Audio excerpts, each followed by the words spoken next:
ഇന്ത്യയിലും വിദേശത്തും വളർന്നുകൊണ്ടിരിക്കുന്ന സിംടെക് ബിസിനസ് കൂട്ടായ്മയുടെ മാർഗദർശനം ഇന്ന് നമ്മളോട്.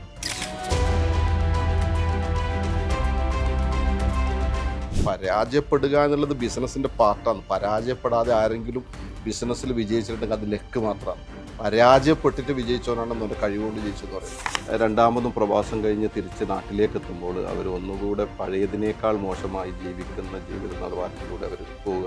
എന്ത് ചെയ്യാൻ അവർക്ക് വേണ്ടി പറ്റും എന്നുള്ളതിൽ നിന്നൊരു സിംടെക് LLP എന്ന് പറഞ്ഞിട്ട് ഒരു കമ്പനി രൂപീകരിക്കുകയും ആ കമ്പനി കണ്ടറിലായിട്ട് കുറച്ച് ജനങ്ങൾ ഇൻവെസ്റ്റ് ചെയ്തിട്ട് ഇതിലുള്ള എല്ലാ ജനങ്ങളുടെയും പേരിൽ കമ്പനി ലീഗലി അവരുടെ ഓരോരുത്തരുടെയും പേരിൽ ഇൻവെസ്റ്റ് ചെയ്തിട്ട് എല്ലാവരുടെയും പേരിൽ രജിസ്റ്റർ ചെയ്തിട്ട് ഇത് നടന്നുകൊണ്ടിരിക്കുന്നു. അപ്പോൾ ആവശ്യങ്ങൾ കഴിഞ്ഞിട്ട് ഒരിക്കലും ഇൻവെസ്റ്റ് ചെയ്യുക.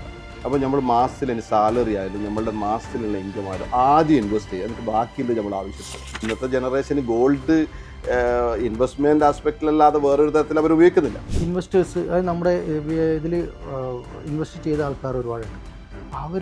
അവർക്ക് എന്ത് ചെയ്യും, നമുക്ക് എല്ലാ ഓരോ ക്വാർട്ടറിലും നമുക്ക് എന്ത് ചെയ്യുന്ന ഒരു എമൗണ്ട് പ്രോഫിറ്റായിട്ട് കൊടുക്കാൻ പറ്റിയിട്ടുണ്ട്. പക്ഷേ നിങ്ങൾ പ്ലാൻ ഇട്ട വഴിയിലൂടെ ബിസിനസ്സിനെ കെട്ടിപ്പടുത്തുമ്പോൾ അതിന് റിസൾട്ട് കിട്ടിയതിൻ്റെ ഭാഗമാണ് നിങ്ങളുടെ പിന്നാലെ ആളുകൾ വരുന്നത്. അപ്പം ആ ഒരു വിശ്വാസമൊന്നും അതൊരു ടെമ്പറവരിയാണ്. വിശ്വാസമൊന്നും ആരും ഒന്നും ഉണ്ടാവില്ല. അവരവരുടെ പേരിലാണ് ഇത് കമ്പനി കിടക്കുന്നത്. അവർക്ക് അവരെ വിശ്വാസം ഉണ്ടായാൽ മതി. അവരുടെ പേരിലാണ് പൂർണ്ണമായിട്ടും. നമ്മുടെ നാട്ടിൽ ഒരുപാട് ലാഭം ഓഫർ ചെയ്യുന്ന കമ്പനികളിലാണ് ജനങ്ങൾ പോയി ഇൻവെസ്റ്റ് ചെയ്ത്. ഒരിക്കലും ഇൻവെസ്റ്റ് ചെയ്ത് നമുക്ക് ഒരുപാട് ലാഭം ഓഫർ ചെയ്യുന്ന ഒരു കമ്പനിയിൽ കൂടുതൽ ലാഭം കിട്ടുന്ന ബിസിനസ്സിൽ കാശ് ഇൻവെസ്റ്റ് ചെയ്ത് കൂടുതൽ ആത്മാർത്ഥതയിൽ പണിക്കുണ്ട്. നാളെ അടുത്ത മാസം മുതൽ ഫിക്സ്ഡ് എമൗണ്ട് തരാൻ പറ്റും എന്ന് പറഞ്ഞിട്ട് ആരെങ്കിലും ബിസിനസ്സിലേക്ക് നിങ്ങളെ ഇൻവൈറ്റ് ചെയ്യുന്നുണ്ടോ, അതിൽ കൂടണ്ട. നാളത്തത് അവർക്ക് പ്രഡിക്റ്റ് ചെയ്യാൻ പറ്റൂല. ഇന്ന സംഭവത്തിൽ കൂടുതൽ ആത്മാർത്ഥത ഉള്ളതിൽ ഇന്ന് എന്തെങ്കിലും അപകടം ഉണ്ടാവും, അല്ലെങ്കിൽ ഒരു വ്യക്തിയിൽ ഇൻവെസ്റ്റ് ചെയ്യുമ്പം ഇന്ന് അപകടം ഉണ്ടാവും, അല്ലെങ്കിൽ ഓഫർ ചെയ്തിട്ട് നമ്മൾ ഡെപ്പോസിറ്റ് ചെയ്യുമ്പം അതിനകത്ത് ഇന്നൊരു അപകടം പതിയിരിക്കുന്നുണ്ട്. 99% സത്യമാണ് നമ്മൾ കാണുന്നുണ്ട്. അല്ല, ബിസിനസ് എന്ന് പറയുന്നത് എപ്പോഴും റിസ്ക്കാണ്. ആ റിസ്ക്കും കൂടെ കണ്ടുകൊണ്ട് നമ്മൾ ഇൻവെസ്റ്റ് ചെയ്യണം. അഥവാ ഞാൻ എല്ലാവരോടും പറയുന്നുണ്ട്, എന്നോട് ചോദിക്കും എന്ത് ലാഭം പ്രതീക്ഷിക്കാം. ഞാൻ പറയും നഷ്ടം പ്രതീക്ഷിക്കാം, ലാഭം ആഗ്രഹിക്കാം. നമ്മളൊരിക്കലും ഇത്ര ലാഭം നമുക്ക് തരുമെന്ന് പറഞ്ഞിട്ട് നമ്മളാരെയും ബിസിനസ്സിന് ക്ഷണിക്കാറില്ല. അപ്പോൾ ആരെങ്കിലും ചോദിച്ചു കഴിഞ്ഞാൽ നമ്മൾ പറഞ്ഞ് നമ്മൾക്കെല്ലാം വരുന്നതെല്ലാം റെഫറൻസിലൂടെ കേട്ടോ. നമ്മളാരെയും അങ്ങോട്ട് പോയി പിടിക്കാറില്ല. ഈ ഫിനാൻഷ്യലി ഇൻഡിപെൻഡൻസി എന്ന് പറഞ്ഞു കഴിഞ്ഞാൽ നമുക്ക് ഫിനാൻഷ്യലി ഇൻഡിപെൻഡൻ്റ് ആകണമെന്നുണ്ടെങ്കിൽ നമുക്ക് പാസീവ് ഇൻകം ആണ്. നമ്മൾ ഉറങ്ങുമ്പോൾ നമ്മൾക്ക് ഇൻകം ഉണ്ടെങ്കിൽ മാത്രമേ ഫിനാൻഷ്യലി ഇൻഡിപെൻഡൻ്റ് ആവൂ. അരക്ഷിതരായ പ്രവാസികളുടെ ചെറിയ സമ്പാദ്യങ്ങളിൽ നിന്ന് വലിയ ബിസിനസ് സാമ്രാജ്യം വരെ മൈക്രോ ഫിനാൻസിൽ നിന്നും സ്വന്തമായിട്ട് ബിൽഡിങ്ങുകൾ നിർമ്മിക്കുന്ന റിയൽ എസ്റ്റേറ്റ് മേഖലയിലേക്ക് ഇന്ത്യയിലും വിദേശത്തും വളർന്നുകൊണ്ടിരിക്കുന്ന സിംടെക് ബിസിനസ് കൂട്ടായ്മയുടെ മാർഗദർശകർ ഇന്ന് നമ്മളോടൊപ്പം. സിംടെക് ഗ്രൂപ്പിൻ്റെ ചെയർമാനും CEO ജമാൽ ബൈത്തൻ, അതോടൊപ്പം തന്നെ സിംടെക് ഗ്രൂപ്പിൻ്റെ ആരിഫ് അലി. സ്വാഗതം. നമ്മൾ പ്രവാസ ലോകത്ത് ഒരുപാട് കേട്ടിട്ടുണ്ട്, അറിഞ്ഞിട്ടുണ്ട്. ഒരുപാട് ആളുകൾക്ക് സുപരിതനാണ്. അതിൽ ഉപരി സോഷ്യൽ മീഡിയയിൽ കുറേ ആളുകൾ നിങ്ങളെ ഫോളോ ചെയ്യുന്നവരുണ്ട്. പ്രവാസികളെ നമ്മളെല്ലാവരും ഉപദേശിക്കാറുണ്ട്. പക്ഷേ പ്രവാസികൾക്ക് ഉപദേശം നൽകുന്നതിനപ്പുറത്ത് ഒരു പരിഹാരം പറഞ്ഞു കൊടുക്കുക, കാണിച്ചു കൊടുക്കുക, പ്രവർത്തിക്കാനുള്ള പ്രേരണ നൽകുക എന്നുള്ളതിൽ സിംടെക് ഗ്രൂപ്പ് കുറച്ച് വർഷക്കാലമായിട്ട് പ്രവാസ ലോകത്ത് ചെയ്തു വച്ചിട്ടുള്ള കുറേ കാര്യങ്ങളുണ്ട്. അത് കാണുമ്പം സാധാരണക്കാരായിട്ടുള്ള പ്രവാസികൾ പ്രവാസ ജീവിതം ജീവിച്ച് തീർക്കുമ്പം തിരിച്ച് നാട്ടിലെത്തുമ്പം ശരിക്കും പറയുകയാണെങ്കിൽ അന്താളിച്ച് പോകുന്ന ഒരുപാട് പ്രവാസികൾക്കിടയിൽ സിംടെക്കിൻ്റെ കാഴ്ചപ്പാടുകൾ വലുതാണ്. വരാൻ പോണ പ്രവാസികൾക്കും പ്രവാസികളായി ജീവിതം തീർത്തവർക്കും എപ്പോഴും ഒരു വലിയ പ്രതീക്ഷകൾ നൽകുന്ന ഒരു കമ്പനിയായിട്ട് സിംടെക്കിനെ പ്രവാസികളും നാട്ടുകാരൊക്കെ കാണുന്നുണ്ട്. ഇതിൻ്റെ പിന്നിൽ ഒരുപാട് വർഷത്തെ പ്രയത്നമുണ്ട്, ഒരുപാട് സന്തോഷമുണ്ട്. നമ്മുടെ സിംടെക്കിനെ കുറിച്ച്, ഇതിൻ്റെ പ്രവർത്തനത്തെക്കുറിച്ച്, ഒരുപാട് ജീവിതങ്ങൾക്ക് സ്വപ്നം കാണാൻ പ്രേരിപ്പിച്ചതിനെ കുറിച്ചിട്ട് എന്താണ് ജമാൽ ബൈത്തൻ? വളരെ സന്തോഷം തോന്നി. നിങ്ങൾ വേർഡ് തന്നെ ഉണ്ട്. അഥവാ പ്രവാസികൾക്ക് വേണ്ടത് മോട്ടിവേഷനല്ല, സൊല്യൂഷനാണ് വേണ്ടത്. അപ്പോൾ ആ സൊല്യൂഷൻ പറഞ്ഞു കൊടുക്കുക എന്ന് പറഞ്ഞു തുടങ്ങിയതാണ് സിംടെക്. ഏകദേശം 2014-15 കാലഘട്ടത്തിലാണ് നമ്മൾ തുടങ്ങിയത്. അന്ന് ഏകദേശം ഒരു ചെറിയ ഇത് പറയുന്നു ഡാറ്റ, അന്നത്തെ ഡാറ്റ അനുസരിച്ച് 35 അഥവാ 3.5 മില്യൺ പ്രവാസികൾ കേരളത്തിൻ്റെ പുറത്ത് പോയി ജോലി ചെയ്യുന്നവർ ഉണ്ടായിരുന്നു എന്നാണ് ചെറിയ ഡാറ്റ, എൻ്റെ അറിവ് പ്രകാരമുള്ള ഡാറ്റ. അപ്പോൾ ആ 3.5 ജനങ്ങൾ തിരിച്ചു പോകുമ്പം നമ്മളുടെ ഗവൺമെൻറ് ആയാലും നമ്മളുടെ നാട്ടിലെ ജനങ്ങളായാലും നേരത്തെ നിങ്ങൾ പറഞ്ഞതുപോലത്തെ ഒരുപാട് ഉപദേശങ്ങളും മോട്ടിവേഷനൊക്കെ കിട്ടാറുണ്ട്. പക്ഷെ അതിനൊരു സൊല്യൂഷൻ പലപ്പോഴും അവർക്ക് കിട്ടാറില്ല. അല്ലെങ്കിൽ അവർ രണ്ടാമതും പ്രവാസം കഴിഞ്ഞ് തിരിച്ച് നാട്ടിലേക്ക് എത്തുമ്പോൾ അവർ ഒന്നുകൂടെ പഴയതിനേക്കാൾ മോശമായി ജീവിക്കുന്ന ജീവിത നിലവാരത്തിലൂടെ അവർ പോവുകയാണ്. അപ്പോൾ അതിൻ്റെ ഒരു സൊല്യൂഷൻ ഇങ്ങനെ നേരത്തെ പറഞ്ഞതുപോലെ എന്ത് ചെയ്യാൻ അവർക്ക് വേണ്ടി പറ്റും എന്നുള്ളതിൽ നിന്ന് ഉരുത്തിരിഞ്ഞതാണ് സിംടെക്. അപ്പോൾ അങ്ങനെ നാട്ടിൽ സിംടെക് LLP എന്ന് പറഞ്ഞിട്ട് ഒരു കമ്പനി രൂപീകരിക്കുകയും ആ കമ്പനിയുടെ അണ്ടറിലായിട്ട് കുറച്ച് ജനങ്ങൾ ഇൻവെസ്റ്റ് ചെയ്തിട്ട് കൊച്ചിയിൽ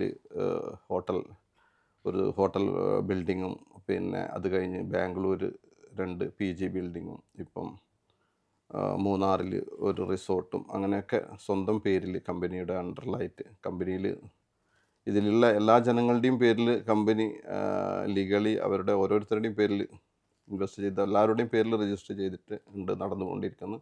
ഇപ്പോൾ ഏകദേശം എനിക്ക് തോന്നുന്നു നമ്മൾ കമ്പനി സ്റ്റാർട്ട് ചെയ്തിട്ട് പ്രോപ്പർട്ടിയൊക്കെ എടുത്തിട്ട് 3-4 കൊല്ലം കഴിഞ്ഞാൽ 2019 മുതൽ പ്രോപ്പർട്ടീസൊക്കെ എടുത്തിട്ട് ബിസിനസ്സിലേക്ക് ഇറങ്ങി. ബിസിനസ് വളരെ നന്നായി നടന്നു പോകുന്നു. ഏകദേശം ഈ 5-6 കൊല്ലമായിട്ട് എല്ലാവർക്കും അതിൻ്റെ ഡിവിഡൻസൊക്കെ കിട്ടിക്കൊണ്ടുണ്ട്. അപ്പോൾ കുറേ ആൾ പറഞ്ഞ് ഗൾഫിലൊക്കെ തുടങ്ങണം എന്നുള്ള ആവശ്യം കൊണ്ട് ഗൾഫിലൊക്കെ അതിലുള്ളവർ കുറച്ച് പേരൊക്കെ കൂടിയിട്ട് റിയൽ എസ്റ്റേറ്റ് ആണല്ലോ ഏറ്റവും മെയിൻ പില്ലർ. UAE ഒരു വൺ ഓഫ് ദ പില്ലർ എന്ന് പറഞ്ഞാൽ റിയൽ എസ്റ്റേറ്റ് ആണ്. അങ്ങനെ ആ റിയൽ എസ്റ്റേറ്റിൽ നമ്മൾ ഭൂമി എടുക്കുകയും ബിൽഡിംഗ് എടുക്കുകയൊക്കെ ചെയ്യുന്നുണ്ട് ഇപ്പോൾ UAE-ലും. അതാണ് നമ്മൾക്ക് പ്രവാസികൾക്ക് എന്തെങ്കിലും ചെയ്യണം എന്ന് പറഞ്ഞു തുടങ്ങിയതിൽ നമ്മൾക്ക് ഒരു സമാധാനം കുറച്ചെങ്കിലും ചെയ്യാൻ പറ്റി. ഒരുപാട് പേർക്കല്ലെങ്കിലും അങ്ങനെ ഇൻവെസ്റ്റ് ചെയ്തിട്ട് വ്യത്യസ്ത മേഖലകളിൽ UAE-ൽ കുറച്ച് ആൾ നമ്മൾ ചെയ്യുന്നുണ്ട്. പ്രോപ്പർട്ടി ആകുമ്പോൾ കുറച്ചുകൂടെ സേഫാണ്. എല്ലാവരുടെയും പേരിൽ പ്രോപ്പർട്ടി എഴുതും, എല്ലാവരും അങ്ങനെയൊക്കെയാണ് ചെയ്യുന്നത്. അപ്പം ഇൻഷാ അല്ലാ ഇനിയും മുന്നോട്ട് പോകാൻ നിങ്ങളുടെയൊക്കെ സഹായം ഉണ്ടാവണം. ഇൻഷാ അല്ലാ, ദാറ്റ്സ് ഓൾ.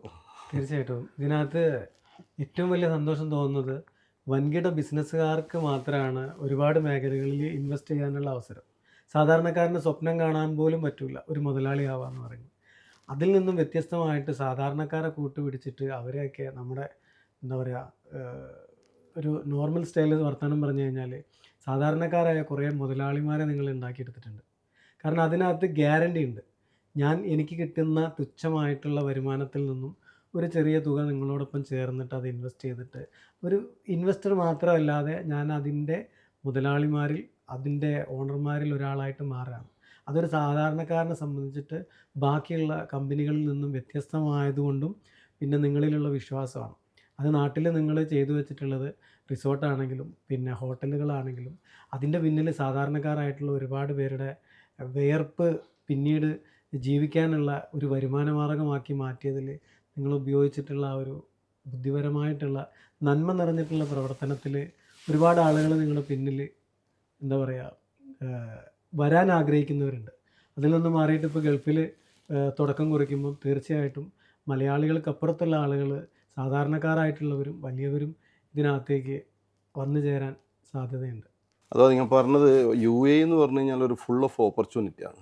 UAE ദുബൈയിൽ എല്ലാവർക്കും എത്ര ചെറിയവനും എത്ര വലിയവനും ഇവിടെ അവസരമുണ്ട്. അപ്പം അത് തന്നെയാണ് നമ്മളുടെ ഒരു കൂട്ടായ്മയിലൂടെയും കാണുന്നത്. വളരെ ചെറിയ എമൗണ്ട് ആണെങ്കിലും ഇതിൽ നിങ്ങൾ നേരത്തെ പറഞ്ഞതുപോലെ അവന് മുതലാളിയാകാം. നമ്മൾ അറിഞ്ഞോ അറിയാതെയോ നമ്മളെ പുതിയ ജനറേഷന് പറഞ്ഞു കൊടുക്കേണ്ടത് നിങ്ങളൊക്കെ പഠിക്കണം പണിയെടുക്കാനല്ല പണി കൊടുക്കാനും പഠിക്കണം. അപ്പോൾ പണി കൊടുക്കാൻ കൂടി നമ്മളെ കൊണ്ട് പറ്റും എന്ന തരത്തിലേക്ക് അവരെ ഉയർത്തിയെടുക്കുക എന്നുള്ളതാണ് ഇതിലൂടെ നമ്മൾ ലക്ഷ്യം വെക്കുന്നത്. ഒരു ഫിനാൻഷ്യൽ ലിറ്ററസി ഉണ്ടാക്കുക. അത് പലപ്പോഴും നമ്മുടെ നാട്ടിൽ കേരളത്തിൽ ലിറ്ററസി 100% ആണ്. ബാക്കിയുള്ള കാര്യത്തിൽ ആരോഗ്യരംഗത്തെല്ലാം ഈ ഫിനാൻഷ്യൽ ലിറ്ററസി ഉണ്ടോ എന്ന് ചോദിച്ചു കഴിഞ്ഞാൽ പലപ്പോഴും അതിൻ്റെ ലാക്ക് ഉണ്ട്. അതുകൂടെ ചെയ്യുക എന്നുള്ളത് നമ്മളുടെ ഒരു ഉദ്ദേശമുണ്ട് നെക്സ്റ്റ് ലെവലിലൊക്കെ ഇൻഷാ അല്ലാ. ജമാൽ ബൈത്തൻ സാർ, നിങ്ങൾ പറഞ്ഞതിൽ എനിക്ക് ഭയങ്കര റെസ്പെക്റ്റ് തോന്നിയൊരു കാര്യമെന്ന് വെച്ചാൽ ആയിരക്കണക്കിന് ആളുകൾ ഇന്നത്തെ തലമുറ പറയുന്നുണ്ട് പണിക്ക് പോ അല്ലെങ്കിൽ എന്തെങ്കിലുമൊക്കെ ബിസിനസ് ചെയ്യുന്നു. പക്ഷെ അവിടുന്ന് നമ്മൾ പറഞ്ഞു കഴിഞ്ഞാൽ ഫുൾ പവറായിട്ട് നിന്നിട്ട് നിങ്ങൾക്ക് ഒരു പണിയെടുക്കാനുള്ള അല്ലെങ്കിൽ ഒരു ബിസിനസ് പറഞ്ഞുതരാം, നിങ്ങൾക്ക് വിജയിക്കാനുള്ള ഒരു ബിസിനസ്സിലേക്ക് ഞങ്ങൾ നിങ്ങളെ ക്ഷണിക്കുകയാണ് എന്ന് പറയുന്നത് വളരെ ചുരുക്കം ആളുകളാണ്. അതിൽപ്പെട്ട ഒരു ടീമാണ് സിംടെക്. കാരണം അങ്ങനെ പറയുമ്പോഴല്ലേ നമുക്കൊരു പവർ ഉള്ളത്. ഇത് ഇൻവെസ്റ്റ് ചെയ്യൽ വലിയൊരു കടമ്പയാണെന്ന് തോന്നുന്ന ജനങ്ങളാണ് നമ്മളൊക്കെ. സാധാരണ നമ്മളൊക്കെ യു എയിലേക്ക് വരുമ്പം ചിന്തിക്കുന്ന ഒരു കാര്യമാണ്, അല്ലെങ്കിൽ പണിയെടുക്കുമ്പോൾ ചിന്തിക്കുന്ന ഒരു കാര്യമാണ്, നമ്മളുടെ ആവശ്യങ്ങളൊക്കെ കഴിഞ്ഞിട്ട് നമ്മൾക്ക് ഇൻവെസ്റ്റ് ചെയ്യുക, ബാക്കിയുള്ള പൈസ ഇൻവെസ്റ്റ് ചെയ്യാം. നമ്മളെ ആവശ്യങ്ങൾ കഴിഞ്ഞിട്ട് ഒരിക്കലും ഇൻവെസ്റ്റ് ചെയ്യില്ല. അപ്പോൾ നമ്മൾ മാസത്തിൽ ഇനി സാലറി ആയാലും നമ്മളുടെ മാസത്തിലുള്ള ഇൻകം ആയാലും ആദ്യം ഇൻവെസ്റ്റ് ചെയ്യുക, എന്നിട്ട് ബാക്കിയുള്ള നമ്മൾ ആവശ്യത്തിനെടുക്കുക. ആ ഒരു സ്ട്രാറ്റജി ഫോളോ ചെയ്ത് കഴിഞ്ഞ് കഴിഞ്ഞാൽ നമ്മൾ ഇൻവെസ്റ്റ് ചെയ്യും. അല്ലാതെ ഒരിക്കലും നമ്മൾക്ക് ഇൻവെസ്റ്റ് ചെയ്യാൻ കഴിയില്ല. അപ്പോൾ എത്ര ചെറിയ എമൗണ്ട് ആയാലും എത്ര ചെറിയ സംരംഭമായാലും എല്ലാ മാസവും ഞാൻ ഇൻവെസ്റ്റ് ചെയ്യും എന്നുള്ള നിയത്തിൽ, ഇല്ലെങ്കിൽ ആ ഒരു നിയത്ത് എന്ന് പറഞ്ഞാൽ എല്ലാവർക്കും അറിയാം, ഇപ്പോൾ അവിടെ ഒരു വിശദീകരിക്കേണ്ട നിയത്തിൽ തന്നെ നമ്മൾ പോകണം. അത് അല്ലാതെ മറ്റ് നമ്മൾ ആവശ്യങ്ങളൊക്കെ കഴിഞ്ഞ് നമ്മൾ ഇൻവെസ്റ്റ് ചെയ്യാമെന്ന് വിചാരിച്ചു കഴിഞ്ഞാൽ നടക്കാത്തൊരു സ്വപ്നമാണ്. എന്നെ സംബന്ധിച്ച് അത് കേൾക്കുമ്പം ആരിഫ് അലി ഭായി ഏറ്റവും വലിയ ഒരു മോട്ടിവേഷനാണ്. നമുക്ക് കിട്ടുന്ന വരുമാനത്തിൽ നിന്നും ആവശ്യമുള്ളത് ചെലവഴിക്കുക, ബാക്കിയുള്ളത് ഇൻവെസ്റ്റ് ചെയ്യുക. അതിൻ്റെ അല്ല, ആദ്യം ഇൻവെസ്റ്റ് ചെയ്യുക, ബാക്കിയുള്ളത് ആവശ്യത്തിന് ഉപയോഗിക്കുക. അതാണ്. അപ്പോൾ നമ്മൾ സേഫാണ്. അതായത് നമ്മളെ പോലെയുള്ള ആളുകൾ ചിന്തിക്കും ആവശ്യങ്ങൾ മനുഷ്യന് തീരൂല. iPhone 17 വന്നു കഴിഞ്ഞാൽ 18 വരും, അപ്പം അത് ആവശ്യമാണ്. അപ്പോൾ അത് ആവശ്യങ്ങൾ മനുഷ്യന് തീരൂല. അപ്പം ആദ്യം ഇൻവെസ്റ്റ് ചെയ്തിട്ട് ആവശ്യങ്ങൾക്ക് വേണ്ടിയിട്ട് ഉപയോഗിക്കുക. ആവശ്യങ്ങളോട് പറഞ്ഞു കേൾക്കാൻ ആഗ്രഹമുണ്ട്. കാരണം എന്നെ സംബന്ധിച്ച് അത് വലിയ ഒരു നിധിയാണ്. നമുക്ക് നമ്മുടെ ലൈഫിൽ മാറ്റങ്ങൾ തുടങ്ങാൻ കിട്ടിയ ഒരു പൊസിഷനാണ് ഇപ്പം നിങ്ങൾ പറഞ്ഞു. അതായത് എന്താണോ നമ്മുടെ വരുമാനം, ആ വരുമാനത്തിൽ നിന്ന് ആദ്യം നമ്മൾ ഇൻവെസ്റ്റ് ചെയ്യുക, ബാക്കിയുള്ളത് നമ്മൾ ചിലവഴിക്കുക. അപ്പോൾ അതിനൊക്കെ ആവശ്യങ്ങൾ വരുള്ളൂ. അത് ശരിക്കും പറയുകയാണെങ്കിൽ അത് മാത്രം മതി ലൈഫിൽ. ഇപ്പം നമ്മളിവിടെ സ്ത്രീകളായ ഒരുപാട് പേര് വർക്ക് ചെയ്യുന്നുണ്ട്. അവർക്കൊക്കെ ഓരോരോ മാസം കിട്ടുമ്പോൾ ഒരു ഗോൾഡ് ഒന്ന് വാങ്ങിച്ചിട്ടിട്ടുണ്ടെങ്കിൽ ഇന്ന് ആ ഗോൾഡ് 3 ഇരട്ടി 4 ഇരട്ടി പ്രൈസാണ്. അവരെന്താക്കും, ഈ ആവശ്യങ്ങളൊക്കെ കഴിഞ്ഞിട്ട് നമുക്ക് നാട്ടിൽ പോകുമ്പോൾ ബാക്കി പൈസ ഉണ്ടെങ്കിൽ ഗോൾഡ് വാങ്ങാമെന്ന് വിചാരിച്ചിട്ട് നിന്നിട്ട് അവർ പലപ്പോഴും ഗോൾഡ് വാങ്ങാൻ ഇന്നത്തെ ജനറേഷന് ഗോൾഡ് ഇൻവെസ്റ്റ്മെൻറ്റ് ആസ്പെക്റ്റിലല്ലാതെ വേറൊരു തരത്തിൽ അവർ ഉപയോഗിക്കുന്നില്ല. അപ്പോൾ ഇന്നത്തെ തലമുറയോട് ഗോൾഡ് ആഭരണം എന്നൊന്നും പറഞ്ഞു കഴിഞ്ഞാൽ നടക്കില്ല. പക്ഷേ ഗോൾഡ് ഇൻവെസ്റ്റ്മെൻ്റ് ആയിട്ടെങ്കിലും അവർ വാങ്ങണം, അല്ല ആഭരണമായിട്ടൊന്നും ചിന്തിക്കേണ്ട. സിംടെക്കിൻ്റെ വിജയത്തിന് പിന്നിൽ പ്രവർത്തിച്ച സാധാരണക്കാരായ പ്രവാസികൾക്കും നാട്ടുകാർക്കും വേണ്ടി പ്രവർത്തിച്ച രണ്ടുപേരുടെ വാക്കുകളാണ് ഇത്. ആ വാക്കുകളാണ്, ഒന്ന് നമുക്ക് കിട്ടുന്ന വരുമാനത്തിൽ നിന്നും നമ്മൾ ആദ്യം ഇൻവെസ്റ്റ് ചെയ്യുക, പിന്നീട് ബാക്കിയുള്ളത് നമ്മുടെ ചിലവിന് വേണ്ടി മാറ്റി വയ്ക്കുക. ഇതിൽ ഒരുപാട് ആളുകൾക്ക് പ്രചോദനം, എന്നെ സംബന്ധിച്ച് ഭയങ്കരമായിട്ടൊരു എനർജി കിട്ടിയ ഒരു വാക്കാണ്. കാരണം നമ്മളൊക്കെ ജീവിക്കുന്നത് ഒരുപാട് വരുമാന മാർഗ്ഗങ്ങളുള്ള ആളുകളാണ് നമ്മളൊക്കെ. പക്ഷെ നമ്മളൊന്നും നിങ്ങൾ പറഞ്ഞ രീതിയിൽ പോയിട്ടില്ല. അങ്ങനെ ചിന്തിച്ച് തുടങ്ങാൻ ഇപ്പം ഈ സമയത്ത് നമുക്ക് പറ്റിയിട്ടുണ്ടെങ്കിൽ ഇത് കണ്ടുകൊണ്ടിരിക്കുന്ന ആയിരക്കണക്കിന് ആളുകൾക്ക് പറ്റുമെന്നുള്ളത് ഉറപ്പാണ്. ആരിഫ് അലി ഭായ്, ഈ സിംടെക് വളർന്നത് വളരെ കുറഞ്ഞ സമയത്തിനുള്ളിലാണ്. ഇതിൻ്റെ പിന്നിൽ ഒരുപാട് സാധാരണക്കാരുണ്ട്. നിങ്ങളുടെ ഈ ഒരു കുറച്ച് വർഷങ്ങൾക്കുള്ളിൽ ഒരുപാട് കമ്പനികൾക്കിടയിൽ നിങ്ങൾ ഇത്ര ധൈര്യത്തിൽ സത്യസന്ധമായിട്ട് ഈ ഒരു ബിസിനസ്സിനെ ഡെവലപ്പ് ചെയ്യാൻ വേണ്ടിയിട്ട് ഈ ഒരു ഫീൽഡിൽ കിട്ടിയിട്ടുള്ള ഒരു എക്സ്പീരിയൻസ്, ഒരു സാധാരണക്കാരൻ്റെ ഒരു അനുഭവം, അല്ലെങ്കിൽ ഒരു പ്രവാസിയുടെ ഒരു അനുഭവം, സിംടെക്കുമായി ചേർന്നപ്പം അവർക്ക് കിട്ടിയ, ഒരിക്കലും പ്രതീക്ഷിക്കാതെ കിട്ടിയ ആ ഒരു മാറ്റത്തെക്കുറിച്ച് പറയാം.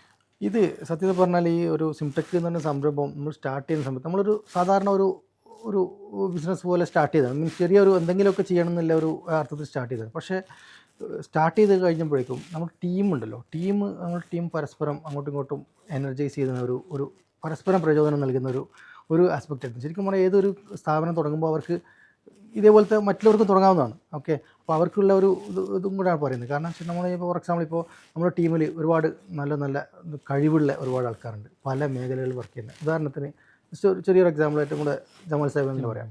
ഇപ്പോൾ സംബന്ധിച്ചോളം ശരിക്കും പറഞ്ഞാൽ ഒരുപാട് ഹോട്ടൽ അപ്പാർട്ട്മെൻറ്റ്സ്, ഏകദേശം 10-20ഓളം കമ്പനികളുടെ ഓണറാണ്. മാത്രമല്ല ഷാർജ ചേംബർ ഓഫ് കൊമേഴ്സിൻ്റെ എക്സിക്യൂട്ടീവ് മെമ്പറാണ്.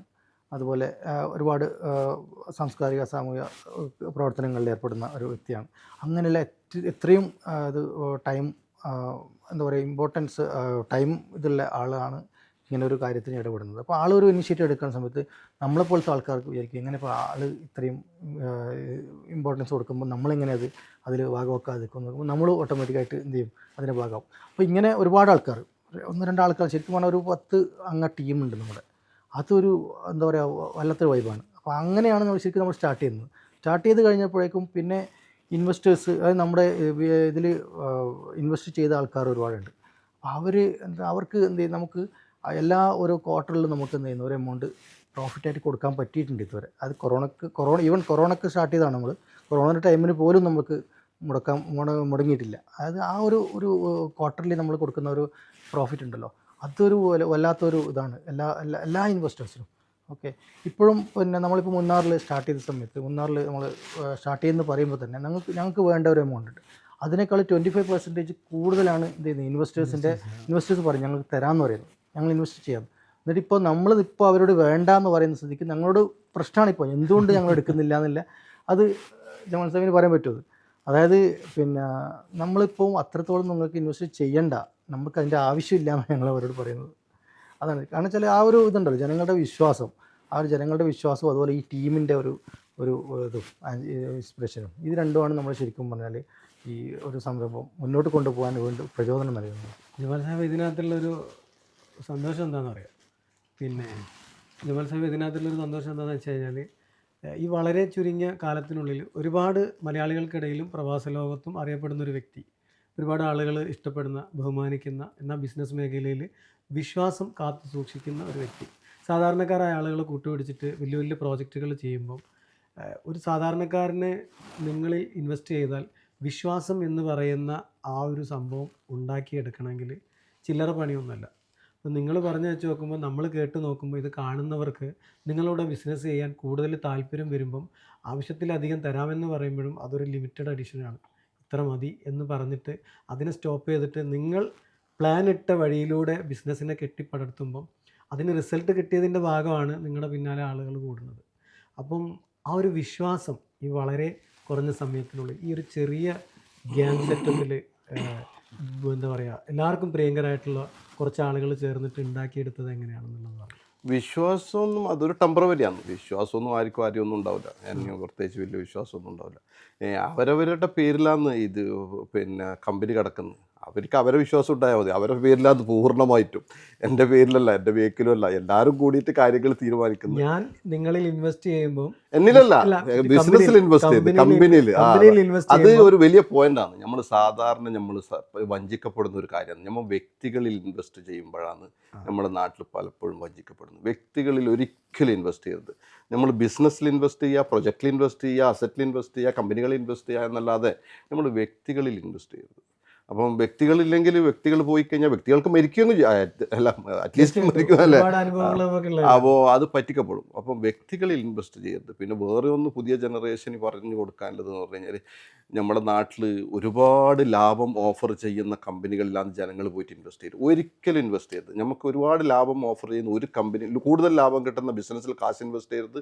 കൂടുതൽ ആത്മാർത്ഥതയിൽ പണിക്കാർ പണിക്ക് വെക്കരുത്. അനുഭവം കൊണ്ട് പറയാണ്. അപ്പോൾ ഇതൊക്കെ ഒരു സാധാരണ ചിന്തക്കെതിരാണ്, എന്നാലും അതാണ് യാഥാർത്ഥ്യം. ഇത്രയും കാലം സോഷ്യൽ മീഡിയയിൽ കേട്ടിട്ടുള്ള മോട്ടിവേഷനിൽ നിന്നും അപ്പുറത്ത് ലൈവായിട്ടുള്ള ഇത് മോട്ടിവേഷൻ അല്ല, ഇത് സൊല്യൂഷൻ ആണ്. നിങ്ങളുടെ സൊല്യൂഷൻ, ബാക്കിയുള്ളതൊക്കെ മോട്ടിവേഷൻ. അതിനകത്ത് ഞാൻ അതിൽ കണ്ടെത്തി 2 കാര്യങ്ങളാണ്. കൂടുതൽ ആത്മാർത്ഥതയുള്ള ജോലിക്കാരനെ അക്സെപ്റ്റ് ചെയ്യരുത്. എന്തോ അവർ ഹൈഡ് ചെയ്യുന്നുണ്ട്, അവരെന്തോ ഹൈഡ് ചെയ്യുന്നുണ്ട്. അതാണ് അവർ കൂടുതൽ ആത്മാർത്ഥത കാണിക്കുന്നത്. അത് കണക്കെ തന്നെ കൂടുതൽ ബിസിനസ് നമ്മുടെ നാട്ടിലൊക്കെ കേട്ടിട്ടുണ്ടാവും. ഇത്ര മാസത്തിൽ നാളെ ഇന്നത് തരാൻ പറ്റും എന്ന് പറഞ്ഞ് ആര് ബിസിനസ് ചെയ്യുന്നുണ്ടോ അത് ബിസിനസ് അല്ല. അത് നാളത്തത് ഒരിക്കലും പറയാൻ പറ്റില്ല. നാളെ കൊറോണ വരാം, ബിസിനസ് താഴേക്ക് പോവാം, ബിസിനസ് മേലിലേക്ക് പോവാം. നാളെ ഇന്നത് അടുത്ത മാസം മുതൽ ഫിക്സ്ഡ് എമൗണ്ട് തരാൻ പറ്റും എന്ന് പറഞ്ഞിട്ട് ആരെങ്കിലും ബിസിനസ്സിലേക്ക് നിങ്ങളെ ഇൻവൈറ്റ് ചെയ്യുന്നുണ്ടോ അതിൽ കൂടണ്ട. നാളത്തത് അവർക്ക് പ്രഡിക്റ്റ് ചെയ്യാൻ പറ്റൂല. സംഭവിക്കാൻ പോകുന്ന കാര്യങ്ങൾ എങ്ങനെ മുൻകൂട്ടി മനസ്സിലാക്കാൻ പറ്റും? അത്ര വലിയ പ്രവാചകന്മാരെ കാലമൊന്നും കഴിഞ്ഞല്ല. ഇല്ല, അത് ഒരുപാട് ആളുകൾക്ക് ആ ഒരു വാക്കുകൾ ചിന്തിച്ചിട്ട് ഇൻവെസ്റ്റ് ചെയ്യാൻ പറ്റുന്ന രീതിയിലേക്കുള്ള വാക്കുകളാണ് നിങ്ങളിപ്പം പറഞ്ഞത്. നമ്മളെപ്പോലുള്ള ആളുകൾ ശരിക്കും അത് ഉൾക്കൊള്ളുന്നുണ്ട്. കാരണം നമ്മൾ നാളെ ചെയ്യാൻ പോകുന്ന ഒരു അബദ്ധത്തെ നിങ്ങളായിട്ട് ബ്രേക്ക് ഇട്ട് തന്നു. കാരണം ചിന്തിക്കും, ഇന്ന സംഭവത്തിൽ കൂടുതൽ ആത്മാർത്ഥത ഉള്ളതിൽ ഇന്ന് എന്തെങ്കിലും അപകടം ഉണ്ടാവും, അല്ലെങ്കിൽ ഒരു വ്യക്തിയിൽ ഇൻവെസ്റ്റ് ചെയ്യുമ്പം ഇന്ന് അപകടം ഉണ്ടാവും, അല്ലെങ്കിൽ ഓഫർ ചെയ്തിട്ട് നമ്മൾ ഡെപ്പോസിറ്റ് ചെയ്യുമ്പം അതിനകത്ത് ഇന്നൊരു അപകടം പതിയിരിക്കുന്നുണ്ട്. 99% സത്യമാണ്, നമ്മൾ കാണുന്നുണ്ട്. അത് അല്ല, ബിസിനസ് എന്ന് പറയുന്നത് എപ്പോൾ റിസ്ക്കാണ്. ആ റിസ്ക്കും കൂടെ കണ്ടുകൊണ്ട് നമ്മൾ ഇൻവെസ്റ്റ് ചെയ്യണം. അഥവാ ഞാൻ എല്ലാവരോടും പറയില്ല, എന്നോട് ചോദിക്കും എന്ത് ലാഭം പ്രതീക്ഷിക്കാം. ഞാൻ പറയും നഷ്ടം പ്രതീക്ഷിക്കുക, ലാഭം ആഗ്രഹിക്കുക. ഇതേ നമുക്ക് ബിസിനസ്സിൽ പറ്റും. അല്ലാതെ ലാഭം മാത്രം പ്രതീക്ഷിക്കുന്നതാണെങ്കിൽ നിങ്ങളെയൊന്നും കൂട്ടാതെ ഞാൻ ഒറ്റക്ക് തന്നെ എങ്ങനെയെങ്കിലും കടം വാങ്ങിയിട്ടോ ലോൺ എടുത്തിട്ടോ ചെയ്യും. നഷ്ടവും കൂടി. ഇതിൻ്റെ റിസ്ക് ഫാക്റ്റ് ഉണ്ട് ബിസിനസ്സിന്, ഇല്ലെങ്കിൽ ഇൻവെസ്റ്റ്മെൻറ്റിന്, ഇതിനൊക്കെ റിസ്ക് കൂടെ ഉണ്ട് എന്നുള്ള നല്ല ബോധ്യത്തോടു കൂടി തന്നെ ഇൻവെസ്റ്റ് ചെയ്യണം. അപ്പോൾ നമുക്ക് നഷ്ടപ്പെട്ടാലും ലാഭം കിട്ടിക്കഴിഞ്ഞാലും അതിന് അല്ല ആ ഒരു ഇതിൽ എടുക്കും നമ്മളൊരിക്കലും ഇത്ര ലാഭം നിങ്ങൾക്ക് തരുമെന്ന് പറഞ്ഞിട്ട് നമ്മളാരെയും ഇൻവെസ്റ്റേഴ്സിന് ക്ഷണിക്കാറില്ല. അപ്പോൾ ആരെങ്കിലും ചോദിച്ചു കഴിഞ്ഞാൽ നമ്മൾ പറയും നമ്മൾക്കെല്ലാം വരുന്നതെല്ലാം റെഫറൻസിലൂടെ കേട്ടോ. നമ്മളാരെയും പോയി അങ്ങോട്ട് പോയി പിടിക്കാറില്ല ഒരു ഇൻവെസ്റ്റേഴ്സിന്. നമ്മുടെ കമ്പനി, ഇന്ത്യയിലെ കമ്പനിയൊക്കെ ഫസ്റ്റ് ടൈം ആണ് ഇത് കേട്ടോ ഇങ്ങനെ ഒരു മൈക്കിൻ്റെ മുമ്പിൽ പറയുന്നത്, ക്യാമറ റൂമിൽ. തീർച്ചയായിട്ടും ഇതിനകത്ത് എന്താണെന്ന് പറയാം, ഞാൻ കണ്ടെത്തിയൊരു സംഭവം എന്ന് വെച്ചാൽ നമ്മളിന്ന് നൂറുകണക്കിന് മോട്ടിവേഷൻ കണ്ടുകൊണ്ടിരിക്കുകയാണ്. പക്ഷേ മോട്ടിവേഷൻ മാത്രമേ ഉള്ളൂ, ആളുകൾക്ക് മാറ്റമില്ല, ആരും വിജയിക്കുന്നതായിട്ട് കാണുന്നില്ല. വിജയിക്കുന്നുണ്ട് മോട്ടിവേഷൻ ചെയ്യുന്ന ആളുകൾ. ആ ക്ലാസ് കഴിയുന്നത് വരെ രോമൊക്കെ എണീച്ച് നിൽക്കും. ആ ക്ലാസ് കഴിഞ്ഞ് പുറത്തേക്ക് ഇറങ്ങുമ്പോഴത്തേക്കെല്ലാം പറഞ്ഞതും മറന്നു പോകും, കേട്ടതും മറന്നു. അവിടെ മോട്ടിവേഷനെ വെല്ലുവിളിക്കാൻ വേണ്ടിയിട്ട് നിങ്ങൾ തിരഞ്ഞെടുത്ത രീതി എന്ന് വെച്ചാൽ, നമ്മൾ ബിസിനസ് കൊടുക്കാൻ തയ്യാറാണ്, ലാഭം ഉണ്ടാവാൻ സാധ്യതയുള്ള ബിസിനസ്സാണ് മനസ്സിലാക്കി കൊടുക്കാൻ തയ്യാറാണ്. അതിൽ വന്നവർ വിജയിച്ചവരാണ്. കറക്റ്റ്. അതിന് ഉത്തരവുണ്ട്. മറ്റേത് നിങ്ങൾക്ക് കാണിച്ചു കൊടുക്കുക. ഇതാ നമ്മുടെ അനുഭവം, ഇതാ നിങ്ങൾക്ക് വേണമെങ്കിൽ ഓപ്പൺ ആണ്, നമ്മുടെ അക്കൗണ്ട്സ് ഇതാ ഓപ്പൺ ആക്കുക. ഇതാണ് നമ്മുടെ സ്ഥിതി, നിങ്ങൾക്ക് വേണമെങ്കിൽ കൂടാം.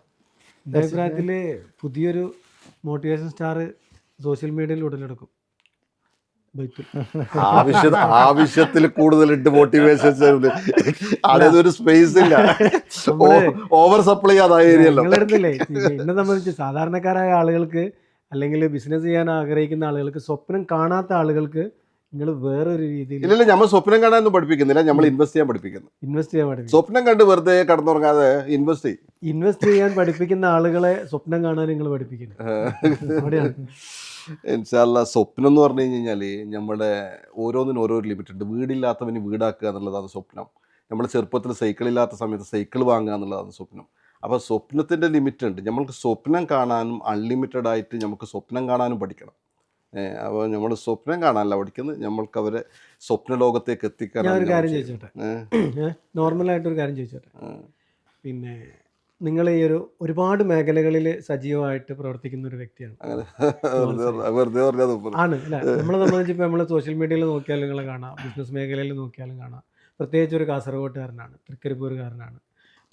ആ നിങ്ങളും കുറച്ച് ടീമും ഒരുമിച്ച് കൂടിയിട്ട് ഒരുപാട് പ്രവാസികൾക്ക് സ്വപ്നം കാണാനും ആ സ്വപ്നം നിറവേറാനുമുള്ള, മറ്റാരും പോവാത്ത വഴിയിലൂടെ എന്താ പറയുക, ഒരു അവസരം തുറന്ന ഒരു കമ്പനിയാണ് സിംടെക്. അതിൽ ഏതെങ്കിലും ഒരു പ്രവാസിയുടെ ഒരു സന്തോഷം നിറഞ്ഞ ഒരു ലൈഫ് പറയാൻ പറ്റും? ഒത്തിരി. ഇപ്പോൾ ഞാൻ കൊറോണ സമയത്ത് നാട്ടിൽ നിന്നേരം കുറേ ആൾ എന്നോട് വന്നിട്ട് ചോദിച്ചിട്ടുണ്ടായിരുന്നു, ഈ പ്രവാസി ക്ഷേമ പെൻഷൻ, അങ്ങനെയല്ല അതിൻ്റെ പേര്, അതെങ്ങനെയാണ് കിട്ടില്ലെന്ന്. അപ്പോൾ ആ സാധുക്കൾ ഇവിടുന്ന് ജോലി പോയി നാട്ടിൽ സെറ്റിലായാലെന്ന് ചോദിക്കും. ഞാൻ പറഞ്ഞു, ഇതല്ലേ അവിടെ UAE ഉണ്ടാകുമ്പോൾ നിങ്ങൾ അന്ന് ചെയ്യേണ്ടതായിരുന്നു, 5 കൊല്ലം മിനിമം അടക്കേണ്ടതായിരുന്നു, ഇപ്പം ചോദിച്ചിട്ട് കാര്യമില്ല. പക്ഷെ അവരൊക്കെ അന്ന് വളരെ വിഷമത്തിലാണ് ചോദിക്കുന്നത്. ഗുളിക വാങ്ങാൻ പൈസ ഇല്ലാതെ, അവരുടെ മെഡിസിന് കൊണ്ട് പൈസ ഇല്ലാതെയാണ് അവർ ചോദിക്കുന്നത്. അപ്പം അതൊരു വലിയ സങ്കടകരമായ അവസ്ഥയാണ്. ഇവിടുന്ന് പ്രവാസികളായി തിരിച്ചു പോകുന്ന ജനങ്ങൾക്ക് അവരുടെ കയ്യിൽ നിന്ന് ചിലപ്പോൾ മക്കൾ കൊടുക്കുന്നുണ്ടാവും, ഇല്ലെങ്കിൽ വേറെ ആരെങ്കിലും സഹായിക്കുന്നുണ്ടോ, അതൊക്കെ അവരുടെ സ്വന്തമായി അവർക്ക് എടുത്തിട്ട് അവരുടെ കാര്യങ്ങൾ നിറവേറ്റാൻ, അല്ലെങ്കിൽ അറ്റ്ലീസ്റ്റ് അവർക്ക് മെഡിസിൻ വാങ്ങാനെങ്കിലും ഇല്ല, പൈസ ഇല്ലാത്ത ഒരവസ്ഥ നമ്മുടെ നാട്ടിലുണ്ട്. അതിൽ നിന്ന് കുറച്ചാളെങ്കിലും നമ്മൾ ആളെ എണ്ണാൻ നിൽക്കുന്നതല്ല, നമ്മൾ ഇതിൽ കൂടിയവരൊക്കെ പ്രവാസികൾ നാട്ടിൽ രണ്ടാമത് തിരിച്ചു പോയിട്ട് സെറ്റിൽ ആയിട്ടില്ല. അതുകൊണ്ട് തന്നെ നമുക്ക് അങ്ങനെ പറയാൻ കഴിയില്ല. കുറച്ചാളെങ്കിലും ഇപ്പം നാട്ടിൽ നിന്ന് ഈ 3 മാസം കറക്റ്റാകുമ്പോൾ നമ്മളെ അക്കൗണ്ട്സിലും നമ്മളെ കമ്പനിയിലെ സ്റ്റാഫിനെയൊക്കെ വിളിക്കുന്ന ഒരു അവസരമുണ്ട്, എൻ്റെ പൈസ കിട്ടാറായോ എന്ന്. അത് അതിനെ പ്രതീക്ഷിക്കുന്നു. വളരെ ചെറിയ എമൗണ്ട് ആയിരിക്കും, പക്ഷേ ആ എമൗണ്ട് അവർക്ക് വലിയ എമൗണ്ടാണെന്ന് നമുക്ക് മനസ്സിലാക്കി. അവർ ഇൻവെസ്റ്റ് ചെയ്തതും അന്ന് ചെറിയ എമൗണ്ടാണ്, പക്ഷേ അവർക്ക് ഒരു മാന്യമായ റിട്ടേൺ. പിന്നെ അതുകൂടാതെ നമ്മളുടെ എല്ലാ ഫെസിലിറ്റിയും എല്ലാവർക്കും ഉപയോഗിക്കാം. നമ്മൾക്കില്ല ഹോട്ടൽസിൽ വന്നിട്ട് അവർക്ക് താമസിക്കുന്നുണ്ട്, കൊച്ചിയിലും അടിയുടെ നമ്മളെ റിസോർട്ടുകളിൽ, പിന്നെ നമ്മളുടെ ഇനിയിപ്പം ബാംഗ്ലൂരില്ല, ഇത് ആ ഫെസിലിറ്റി എല്ലാം എല്ലാവർക്കും ഉപയോഗിക്കാം, എല്ലാവരുടേതാണ്. അവർ പറയുന്നത് നമ്മുടെ ഹോട്ടൽ, എൻ്റെ ഹോട്ടൽ എന്നാണ് പറയുന്നത്.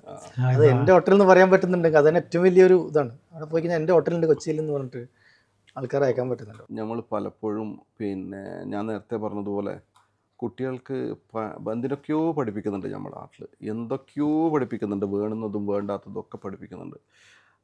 പലപ്പോഴും ഈ ഫിനാൻഷ്യൽ ലിറ്ററസി പഠിപ്പിക്കുന്നില്ല. കൊമേഴ്സും പഠിപ്പിക്കുന്നുണ്ട്, എല്ലാം പഠിപ്പിക്കുന്നുണ്ട്. പഠിപ്പിക്കുന്ന ആർക്കും അറിയില്ല ഇതെന്തിനാണ് പഠിപ്പിക്കുന്നതെന്ന്. നമ്മളൊക്കെ ഞാൻ ഒരു 2-3 കൊല്ലം മുന്നേ നമ്മുടെ നാട്ടിൽ ഈ ടാലൻറ്റ് മീറ്റ് എന്ന് പറഞ്ഞിട്ട് കുട്ടികൾ 10ാം ക്ലാസ് 12ാം ക്ലാസ്സെല്ലാം കഴിഞ്ഞ് കഴിഞ്ഞാൽ അവർക്ക് മൊമെൻ്റോ ഒക്കെ കൊടുക്കുമ്പോൾ ഒരു പരിപാടിക്ക് എന്നെ വിളിച്ചിരുന്നു. അപ്പോൾ അതിൽ എന്നെ സംസാരിക്കാൻ വിളിച്ചു. അപ്പോൾ അതിൽ കുറേ അടുത്ത നാട്ടിലെ നേതാക്കന്മാരൊക്കെ ഉണ്ട്. അപ്പോൾ ഞാൻ എണീച്ച് നിന്നിട്ട് ഞാൻ പറഞ്ഞു, പിന്നെ നിങ്ങൾക്ക് ഏറ്റവും കൂടുതൽ സാലറി വാങ്ങുന്ന ജോബാന്ന് വേണ്ടെങ്കിൽ അത് CEO ഒക്കെ ഏറ്റവും കൂടുതൽ സാലറി ആയിട്ടുള്ള CEO ഒക്കെ ആണ്. ആ CEO ആകണമെങ്കിൽ നിങ്ങളെല്ലാം എൻ്റെ ഒപ്പം കൂടണം, കച്ചവടക്കാരനാണ്, ബിസിനസ്സുകാരനാണ്. എന്നാൽ ബിസിനസ്സുകാരാകുമ്പോൾ ഇവരൊക്കെ പറയില്ല ഡോക്ടറാണ്, ഡോക്ടർ എഞ്ചിനീയർ ആകുന്നതിനൊന്നും ഞാനെതിരല്ല. പക്ഷേ നമ്മൾ പൈസ അങ്ങനെ കൂടുതൽ ബിസിനസ്സുകാരാകുമ്പോൾ പൈസനെ സ്നേഹിക്കും, പൈസനെ ഇതാക്കും. പൈസ ഇല്ലാതെ പൈസനെ സ്നേഹിക്കാതെ പൈസ വരില്ല. പൈസനെ സ്നേഹിക്കാതെ പൈസയാണ് നിങ്ങൾക്ക് വേണ്ടെങ്കിൽ പൈസനെ സ്നേഹിക്കണം. സ്നേഹിച്ചേ പറ്റൂ. അല്ലാതെ നമ്മൾ സ്നേഹമില്ലാത്ത ഒരു സാധനവും നമ്മുടെ അടുത്തേക്ക് വരില്ല. നമ്മൾ വെറുക്കും. നമ്മളിപ്പോൾ വെറുത്ത് കഴിഞ്ഞാൽ മനുഷ്യൻ നമ്മളെടുക്കുന്ന ദൂരം പോകും. നമ്മളിപ്പോൾ ഈ കാശിനെ വെറുതെ നമ്മുടെ നാട്ടിൽ അറിയാതെയോ അറിഞ്ഞോ നമ്മൾ ചെറിയ മക്കളിൽ ഉണ്ടാക്കി കൊടുക്കുന്ന ഒരു ബോധമാണ് ഈ പൈസ എന്തോ ഒരു മോശ സാധനമാണ്. എന്നാലോ പൈസ ഇല്ലാതെ ഒരു കാര്യം നടക്കൂല. അതിനെ സ്നേഹിച്ചൂടാ, അതിൻ്റെ ബേക്ക് പോയിക്കൂടാ. അപ്പോൾ അതൊന്നും ഇല്ലാതെ ഇത് വരൂല. അത് ലക്ഷ്യമെങ്കിൽ ഇനി അതല്ല വനവാസാത് ലക്ഷ്യമൊക്കെ അത് വേറെ, അല്ലെങ്കിൽ സ്വാമിയാകാനോ അങ്ങനെയൊക്കെ അത് ലക്ഷ്യമൊക്കെ പ്രശ്നമൊന്നുമില്ല. പൈസ അത് നമ്മുടെ ലക്ഷ്യമെങ്കിൽ പൈസനെ സ്നേഹിക്കുക തന്നെ വേണം. അത് പറഞ്ഞേരം നെക്സ്റ്റ് അടുത്ത നേതാവ് അടിച്ചെന്നിട്ട് പറഞ്ഞു, ഇവരെന്തല്ലോ പൊട്ടത്തരം പറയൂ, ഇതൊന്നും കേട്ടത് നമ്മളെ നാട്ടിലെന്നെ ആയതുകൊണ്ട് എന്തും പറയാതില്ല, ഒരു കമ്മ്യൂണിക്കേഷന് പ്രശ്നമൊന്നുമില്ല. അപ്പോൾ പറഞ്ഞു ഇവൻ പറയുന്നതും കേട്ടിട്ട് നിങ്ങൾക്ക് കേട്ട എന്ന് പറഞ്ഞു. അപ്പോൾ എന്ന് പറഞ്ഞതുപോലെ നമ്മുടെ നാട്ടിൽ അറിഞ്ഞോ അറിയാതെ ആ ഒരു ഇത് കൊടുക്കുന്നുണ്ട്. ഈ സ്നേഹം എന്ന് പറയുന്നത്, സ്നേഹമില്ലാതെ നമ്മളെ വൈഫ് വരെ നമ്മളെ അടുത്ത് വരില്ല, വൈഫ് ദൂരം പോകും. അതില് വേറെ ആരും പോകും, സ്നേഹമില്ലാരും പോകും. കറക്റ്റാ. അപ്പോൾ അതിനകത്ത് അല്ല, ഈ ചിന്തിക്കാനുള്ള വാക്കുകളാണ് പറഞ്ഞത്. കാരണം നമ്മൾ ഈ ദുനിയാവിലെ എല്ലാത്തിനോടും സ്നേഹം നമ്മൾ കാണിക്കുന്നുണ്ടെങ്കിൽ നമ്മുടെ ചെറുപ്പം മുതലേ പണത്തിനോടും നമ്മൾ സ്നേഹം കാണിക്കണം. അത് ഇത്ര ധൈര്യത്തിൽ ഇത്രയും തമാശ നിറഞ്ഞ അല്ലെ വേദിയിൽ പോയിട്ട് പറഞ്ഞിട്ട് ആ കുട്ടികൾക്കിടയിൽ പണത്തെ സ്നേഹിക്കണമെന്ന് പഠിപ്പിക്കുന്നുണ്ടെങ്കിൽ അത് ശരിയായ ഒരു ബിസിനസ്സുകാരിലേക്ക് എത്താനാണ്. പണം എന്നല്ല, സമ്പത്താണ്. സമ്പത്ത് എന്ന് പറഞ്ഞു കഴിഞ്ഞാൽ പല തരത്തിൽ ജനങ്ങൾക്കുണ്ട്. സമ്പത്ത് എന്ന് പറഞ്ഞാൽ പണം മാത്രമല്ല. നിങ്ങൾക്കിപ്പം നിങ്ങളുടെ നിങ്ങളുടെ വിദ്യാഭ്യാസവും നിങ്ങളുടെ സമ്പത്താണ്, നിങ്ങളുടെ ഒരു നെറ്റ്വർക്ക് നിങ്ങളുടെ സമ്പത്താണ്. ഇതൊക്കെ അറിവ് സമ്പത്താണ്, നല്ല സമ്പത്താണ്. സമ്പത്ത് എന്ന് പറയുന്നത് ഇതൊക്കെ കൂടിയതാണ്. നിങ്ങൾ അതിനെ ഏതെങ്കിലും ഒരു നെഗറ്റീവായിട്ട് ആരും കേൾക്കേണ്ടത് വിചാരിച്ചിട്ട് ഞാനത് മാറ്റി പറയും. അപ്പോൾ സമ്പത്ത് എല്ലാം കൂടിയതാണ്. അപ്പോൾ അതിൽ നമ്മളെ ഫേം ഉണ്ടാകാം, നമ്മളുടെ ഇതെല്ലാം ഉണ്ടാകാം, നമ്മളുടെ എല്ലാം കൂടിയിട്ടുള്ളതാണ്. സമ്പത്തുണ്ടെങ്കിൽ നമുക്ക് മറ്റുള്ളവരെ സഹായിക്കാം, എന്തും തിരഞ്ഞെടുക്കാം, ബിസിനസ്സിലൂടെ വളർത്തിയെടുക്കാം. ഇൻഷാ അല്ലാ എന്തായാലും നല്ലതായിട്ട് പുതിയ ജനറേഷനെയൊക്കെ ഒരുപാട് സാധ്യതയില്ല ലോകമെന്ന് തുറന്നു വരുന്നത്. നമ്മളെയൊക്കെ എന്ന കാലഘട്ടത്തിൽ ലിമിറ്റഡ് ആയിരുന്നു സോഴ്സ്, ഇന്ന് അൺലിമിറ്റഡ് ആണ് സോഴ്സ്. അവർക്ക് എന്തും അവരുടെ വിരൽ തുമ്പിലുണ്ട്. തലയിൽ നിന്ന് ബുദ്ധി മാറിയിട്ട് ചുണ്ടൻവിരലിലേക്ക് എത്തിയിട്ടുണ്ട്. അപ്പം അത് അവർക്ക് എന്തും ചെയ്യാൻ പറ്റും. ഇൻഫർമേറ്റീവ് ആകുക എന്നുള്ളതിനേക്കാൾ കൂടുതൽ ഇന്ന് സ്കിൽഡ് ആവുക എന്നുള്ളതാണ് പുതിയ കാലത്തിൻ്റെ വെല്ലുവിളി. അതുകൊണ്ട് എല്ലാവരും സ്കില്ലുകൾ പഠിക്കുക. പുതിയ ജനറേഷനൊക്കെ സ്കില്ലുകൾ ഉണ്ടാക്കിയെടുക്കുക. ഇൻഫർമേഷൻ നമുക്കിപ്പം കിട്ടാൻ ഒരുപാട് സോഴ്സസ് ഉണ്ട്. ChatGPTയും ജെമിനിയും ഒക്കെ സഹായിക്കും. അപ്പോൾ സ്കില്ലിനും സഹായിക്കുമായിരിക്കും. പക്ഷേ നമ്മൾ സ്കിൽഡ് ആവണം, നമ്മൾ അതിന് താല്പര്യം പ്രകടിപ്പിക്കണം. ഒരു കാര്യം കൂടെ ചോദിക്കുകയാണ്, വരാൻ പോണ പുതിയ തലമുറയിലെ കുട്ടികൾ ചെറുപ്പത്തിലെ ബിസിനസ് തലയിൽ ചിന്തിച്ചിട്ട് ചെറിയ ചെറിയ കാര്യങ്ങളിൽ ഇൻവെസ്റ്റ് ചെയ്യാനും സ്വന്തമായിട്ട് അധ്വാനിക്കാനും, നമ്മൾ 24 മണിക്കൂറിൽ 12 മണിക്കൂർ അധ്വാനിച്ചിട്ട് 150, 200, 500 ഒക്കെ അധ്വാനിച്ചിട്ട് പ്രതിഫലം വാങ്ങിയ ആളുകളാണെങ്കിൽ വീട്ടിലിരുന്നിട്ട് അരമണിക്കൂർ കൊണ്ട് 1 മണിക്കൂർ കൊണ്ട് സമ്പാദിക്കുന്ന കുട്ടികളുണ്ട്. ഈ കുട്ടികൾക്കിടയിൽ നിങ്ങളുടെ ജീവിതാനുഭവങ്ങൾ വെച്ചിട്ട് പ്രവാസ ലോകത്ത് നിങ്ങൾ ഉണ്ടാക്കിയെടുത്ത ബിസിനസ് മേഖലകളിൽ ഉണ്ടാക്കിയെടുത്ത വിജയം വെച്ചിട്ട് ഇന്ന് നാട്ടിലെ പ്രവാസികളെ സഹായിക്കുന്നതിൻ്റെ പേരിൽ, പ്രവാസികൾക്ക് അപ്പുറത്തേക്ക് ഈ ഒരു ബിസിനസ്സിനെ വളർത്തിയതിൻ്റെ പേരിൽ, വിശ്വാസം ഉണ്ടാക്കിയെടുത്തതിൻ്റെ പേരിൽ വരാൻ പോകുന്ന തലമുറയ്ക്ക് ബിസിനസ് മേഖലയിൽ അവർ തിരഞ്ഞെടുക്കേണ്ട, അല്ലെങ്കിൽ അവർക്കും നിങ്ങളോടൊപ്പം ചേർന്നാൽ ചെറിയ പ്രായത്തിൽ വലിയ മുതലാളിയാവാം എന്നുള്ള ആ കാഴ്ചപ്പാട് ഇത്രയും നേരത്തെ സംസാരത്തിൽ മനസ്സിലായി. നിങ്ങളൊരു പ്രൊഫൈൽ എടുത്തു കഴിഞ്ഞാൽ മനസ്സിലാവും, നിങ്ങളെ പിന്നിലുള്ള ആൾക്കാരെ എടുത്തു കഴിഞ്ഞാൽ മനസ്സിലാവും. അവരോട്, പ്രവാസ ലോകത്തുള്ളവരും നമ്മുടെ നാട്ടിലുള്ള യുവ തലമുറയോട് പറയാനുള്ളതാണ്. യുവതലമുറനോട് നമ്മൾ എന്ത് പറഞ്ഞു കൊടുത്തിട്ടും അവർ നമ്മളെക്കാൾ എത്രയോ മുമ്പിലാണ്. അവരോട് നമ്മളൊന്നും പറഞ്ഞു കൊടുക്കേണ്ടിയില്ല. കേരളത്തിൽ, എസ്പെഷ്യലി കേരളത്തിൽ, നമ്മുടെ മലബാർ സൈഡിലൊക്കെ കുട്ടികളുടെ ജീനിൽ ബിസിനസ് ഉണ്ട്. നമ്മൾ ബിസിനസ് പഠിപ്പിക്കലായിരിക്കും കുറച്ചുകൂടെ ഏറ്റവും പെട്ടെന്ന് റിസൾട്ട് ഉണ്ടാകാനുള്ള ഒരു കാര്യം. നമ്മളുടെ ജീനിലുണ്ട്, എന്തോ അറിഞ്ഞോ അറിയാതെയോ കേരളത്തിൽ മുമ്പൊക്കെ ഇടുന്ന അറിവുകളൊക്കെ നമ്മുടെ നാട്ടിൽ വന്നിട്ട് ബിസിനസ് ചെയ്ത് എന്നൊക്കെ പറയുന്നത് കേട്ടു. അതിൻ്റെയൊക്കെ തുടർച്ചക്കാരായിരിക്കും. അതുകൊണ്ട് ബിസിനസ് നമ്മളുടെയൊക്കെ ജീനിൽ ഓട്ടോമാറ്റിക് ഉണ്ട്. മറ്റേതെങ്കിലും തസ്തികകളിലേക്ക് നിങ്ങൾ 12 കൊല്ലം പഠിപ്പിക്കുന്നത് ബിസിനസ് 6 കൊല്ലം പഠിപ്പിച്ചാൽ മതി. പിന്നെ നമ്മളെ പഴയ കാലങ്ങളിലെ കാര്യങ്ങളൊക്കെ പറഞ്ഞിട്ട് പുതിയ പിള്ളേർക്ക് കൊടുക്കേണ്ട ഒരാവശ്യമില്ല. എന്ന് വെച്ചാൽ ഞാൻ സാധാരണ പറയാറുണ്ട്, ഏതെങ്കിലും ഒരു കമ്പനി മാറ്റം വരുത്താൻ തടസ്സം ഉണ്ടായാലും അവിടെ ഏറ്റവും എക്സ്പീരിയൻസ്ഡ് അയാളായിരിക്കും. അവിടെ ഒരു പുതിയ ലോകത്തേക്ക് മാറ്റാൻ കഴിയില്ല. അയാൾ പറയും നമ്മൾ ഇത് കുറേ കൊല്ലം ഇങ്ങനെ ചെയ്യുന്നു, ഇങ്ങനെ തന്നെ ചെയ്താൽ മതി. അതുകൊണ്ട് നമ്മളെ പഴയ കാലങ്ങൾ ഇവരോട് പറഞ്ഞു കഴിഞ്ഞാൽ പറയും അതൊന്നും ഇപ്പം നടക്കത്തില്ല. ഇപ്പം ടെക്നോളജിയും കാര്യങ്ങളും അവരുടെ സോഴ്സും റിസോഴ്സും. പക്ഷേ ഒരു കാര്യം ചെയ്യണം, ഇനി എന്ത് നിങ്ങൾ ചെയ്യുന്നുണ്ടെങ്കിലും കണ്ടിന്യൂ ഫോളോ അപ്പ്. നിങ്ങളുടെ അതുകൂടാതെ നിങ്ങൾ ആ സേഫ് സോണിൽ നിന്ന് പുറത്തേക്ക് വരിക. ഈ 2 കാര്യങ്ങൾ ചെയ്ത് കഴിഞ്ഞ് കഴിഞ്ഞാൽ പരാജയപ്പെടൂല എന്നൊന്നും പറയില്ല. പരാജയപ്പെടുക എന്നുള്ളത് ബിസിനസ്സിൻ്റെ പാർട്ടാണ്. പരാജയപ്പെടാതെ ആരെങ്കിലും ബിസിനസ്സിൽ വിജയിച്ചിട്ടുണ്ടെങ്കിൽ അത് ലക്ക് മാത്രമാണ്. പരാജയപ്പെട്ടിട്ട് വിജയിച്ചവനാണെന്ന് എൻ്റെ കഴിവുകൊണ്ട് ജയിച്ചെന്ന് പറയുന്നത്. മറ്റത് ലക്കാന്ന്, ഇങ്ങനെ ഭാഗ്യത്തിൽ പോകുന്നതാണ്, ലോട്ടറി അടിച്ചടക്കം പോകുന്നതാണ്. അപ്പോൾ അത് പരാജയപ്പെടാതെ പോകുന്നു. പരാജയപ്പെട്ടിട്ട് അവിടെ നിന്നൊക്കെ എണീച്ച് വരുന്നവരാണ് ബിസിനസ്സുകാരെന്ന് പറയാൻ പറ്റും. അവനെ ബിസിനസ്സുകാരെന്ന് വിളിക്കാം. മറ്റവരെ ഭാഗ്യവതി അല്ലേ നമ്മള് കോഴിക്കോട്ടുകാർ ഒരു പെരച്ചനടിച്ച് രക്ഷപ്പെട്ടാണ്. ഓക്കെ, ഈ ബിസിനസ്സിൽ ശരിക്കും പറഞ്ഞാൽ നമ്മളിപ്പോൾ സ്കെയിലപ്പ് ചെയ്യണമെങ്കിൽ എക്സ്പീരിയൻസ് ഭയങ്കര ഇമ്പോർട്ടൻ്റ് ആണ്. അതായത് നമ്മുടെ അനുഭവം അതാണ്. അതായത് നമ്മളിപ്പോൾ ഡെവലപ്പ് ചെയ്യണമെങ്കിൽ നമ്മൾക്ക് എത്രത്തോളം കപ്പാസിറ്റി അതിനൊക്കെയായിട്ട് നമ്മുടെ കമ്പനി ഡെവലപ്പ് ആവുള്ളൂ. നമ്മൾ പേഴ്സണലായിട്ട്, അതായത് ഓണേഴ്സിന് എത്രത്തോളം കപ്പാസിറ്റി ഉണ്ടോ അതിനൊക്കെയായിട്ട് കമ്പനി ഡെവലപ്പ് ആവുള്ളൂ. അതായത് നമ്മൾ എത്രത്തോളം അനുഭവം, എത്ര ബാഡ് അനുഭവങ്ങളുണ്ട്, എത്ര നല്ല അനുഭവങ്ങളുണ്ട്, അതിനൊക്കെയായിട്ടായിരിക്കും കമ്പനി ഡെവലപ്പ് ആകുന്നത്. മനസ്സിലായി? നമ്മൾ അത്രയും സ്കെയിലപ്പ് ആയിരിക്കണം. നമ്മൾ സ്കെയിലപ്പ് ആണെങ്കിൽ നമ്മൾ ബിസിനസ് ഓട്ടോമാറ്റിക്കായിട്ട് സ്കെയിലപ്പ് ആവും. ഞങ്ങൾക്ക് ഒരുപാട് പ്രശ്നങ്ങളും ഇത് അനുഭവിച്ചെങ്കിൽ മാത്രമേ കമ്പനിക്ക് വലുതാകാൻ പറ്റുള്ളൂ. നമ്മൾ സാധാരണ പോലെ ഇങ്ങനെ സ്മൂത്തായിട്ട് പോവുകയാണെങ്കിൽ കമ്പനി ഇങ്ങനെ ആ വളർച്ചയും സ്മൂത്തായിട്ട് ഇങ്ങനെ പോയുള്ളൂ, മെല്ലെ പോകും. ഒരു വലിയൊരു ഡെവലപ്മെൻറ്റൊക്കെ വേണമെങ്കിൽ ഒരുപാട് തിക്താനുഭവങ്ങളും കാര്യങ്ങളും നമ്മൾ അനുഭവിക്കണം. അതാണ് എൻ്റെയൊക്കെ ഞാൻ പറയാം, കമ്പനി ഞങ്ങളൊക്കെ കുറേ സ്റ്റാർട്ട് ചെയ്ത ശേഷം 10-15 വർഷത്തോളമായി കുറേ 2-3 കമ്പനികളുണ്ട്. അപ്പോൾ ഇതിൽ നിന്നൊക്കെ ഞങ്ങൾക്ക് മനസ്സിലാകുന്നതെന്ന് വെച്ച് കഴിഞ്ഞാൽ ഇത് എത്രത്തോളം മോശാനുഭവങ്ങൾ കിട്ടുന്നുണ്ടോ അത്ര കണക്കായിട്ട് നമ്മൾ സ്കെയിലപ്പ് ആവും, നമ്മൾ കമ്പനിയും സ്കെയിലപ്പ് ആവും. അപ്പോൾ നമ്മുടെ മൈൻഡ് സെറ്റ് മാറും. നമ്മുടെ മൈൻഡ് സെറ്റ് ആരെയും ചിന്തിച്ചു കൊടുക്കും. ഇപ്പോൾ എങ്ങനെ എംപ്ലോയീസിനെ ട്രീറ്റ് ചെയ്യണം, എങ്ങനെ കസ്റ്റമേഴ്സിനെ ട്രീറ്റ് ചെയ്യണം, ഇതൊക്കെ നമുക്ക് എത്രത്തോളം ബാഡ് എക്സ്പീരിയൻസ് കിട്ടുന്നുണ്ടോ അതിനൊക്കെയായിട്ട് നമ്മൾ ആ ഒരു കുറച്ചും കൂടെ ഇതുണ്ടാവും, മൈൻഡ് കുറച്ചും കൂടെ ഒന്ന് ഷാർപ്പാവും. അതിനൊക്കെയായിട്ട് നമുക്ക് കമ്പനി ഡെവലപ്പ് ചെയ്യാൻ പറ്റും. അതെൻ്റെ ഒരു എന്താ പറയുക, എല്ലാവർക്കും അറിയുന്നതായിരിക്കും. ഓക്കെ, തീർച്ചയായിട്ടും. ഇതിനകത്ത് സിംടെക് എന്ന് പറയുന്ന ഗ്രൂപ്പ് നാട്ടിൽ ഒരു 10 വർഷത്തിനുള്ളിൽ ഉണ്ടാക്കിയെടുത്ത മാറ്റങ്ങൾ, ഒരുപാട് ബിസിനസ് ചെയ്യാൻ അറിയാത്ത ആളുകളെ ഇൻവെസ്റ്റ് ചെയ്യിച്ചിട്ട് അവരെയൊക്കെ ബിസിനസ്സുകാരാക്കി മാറ്റിയ ഒരു ഫീഡ്ബാക്ക്. ഇനി വരാൻ പോണ വർഷങ്ങൾ ബാക്കിയാണ്. എപ്പോഴും സാധാരണക്കാരായ ആളുകളെ കൂടെ കൂട്ടിയിട്ട് നാട്ടിൽ ഒരുപാട് ബിസിനസ്സുകൾക്ക് തുടക്കം കുറിച്ചിട്ട് അവരുടെയൊക്കെ ജീവിതത്തിൽ സ്വപ്നം കാണാത്ത എന്താ പറയുക കാര്യങ്ങളൊക്കെ നടത്താൻ പ്രേരിപ്പിച്ചിട്ടുള്ള ഒരു കമ്പനിയാണ് സിംടെക്. ഭാവി പരിപാടികൾ എന്തൊക്കെയാണ്?